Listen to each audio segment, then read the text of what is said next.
Chetan's question is that it is alright to motivate somebody,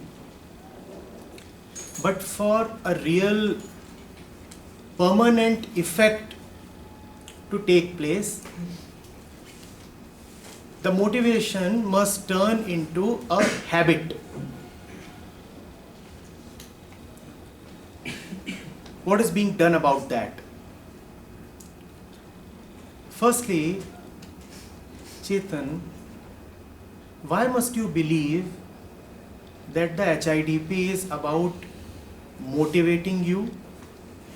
And secondly, why must you believe that habits serve you well? Any habit, what you label as a good habit or what you label as a bad habit. Do you see that there are two intrinsic beliefs hidden in your question? First is, you have assumed that the HIDP is trying to motivate you, and you have assumed that motivation works. And the second assumption is, at some point, motivation must turn into a habit, and that will make it work even more. I contest both these beliefs. Let's try to see. Let's try to see. What is motivation? What is motivation? All motivation is external. All motivation is external.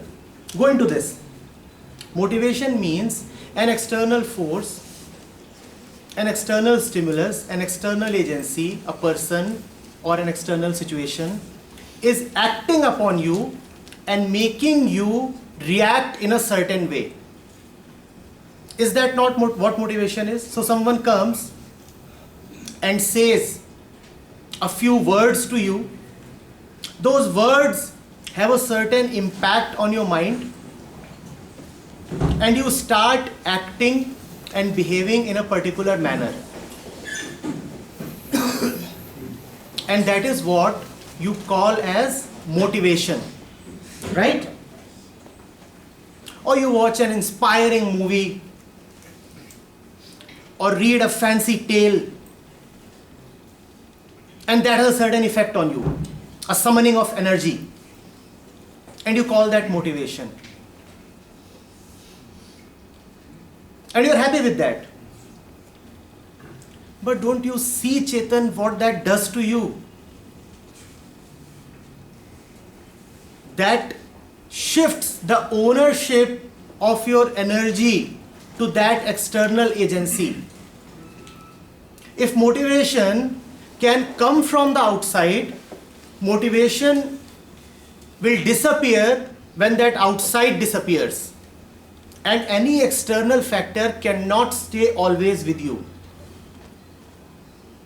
A person comes, makes a rousing speech, you are motivated. Will that person stay with you? No. The person is gone, the motivation is gone. And that's what happens with us daily, always. An event happens that motivates you, a particular day, for example, and the day is external. A person comes and motivates you, and the person is external. You read a book and the book is external. Something happens, an incident, but the incident is also external. And all these externals come and go.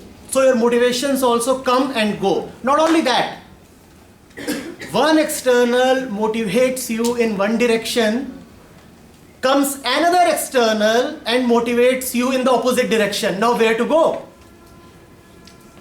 Papa motivates you to do one thing, and media motivates you to do another thing.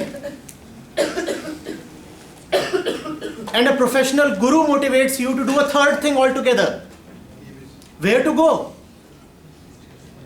All these are externals pulling you towards themselves,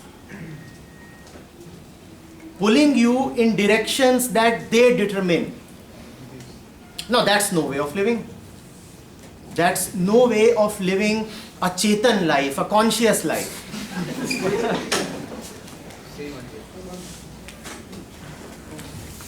This is a great distraction. And I'm not talking about that. I'm talking about this way of living, where someone just comes, exercises control over you. After all, whosoever is motivating you in a particular direction. And the external can only motivate you, or mostly motivates you to go more into the external, outside of yourself. And so life remains insipid, directionless, and confused. Are you getting it? Pulled in different directions by different motivators. Pulled in totally different directions by the various motivators, these external agencies that act upon your life. And you remain a slave.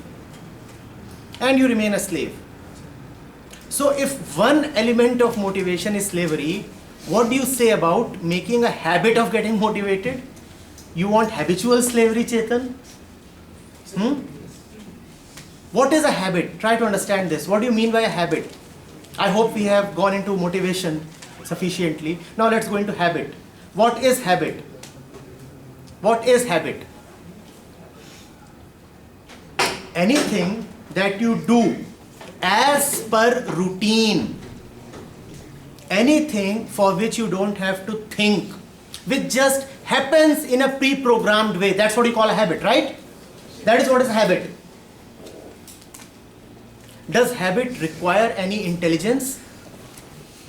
Does habit require any discretion, any consideration? No. The moment you say I am habituated to something means it happens on its own. Very mechanically. Very mechanically. There is no intelligence required in that. And you want to be habitually motivated. You are demanding that let me be perennially unconscious so that I remain driven by external factors alone. Understand this? Real action does not come from motivation. Real, energetic, youthful action does not come from motivation. It comes from understanding and intelligence, and it has a spontaneity to it. And it has an inwardness to it.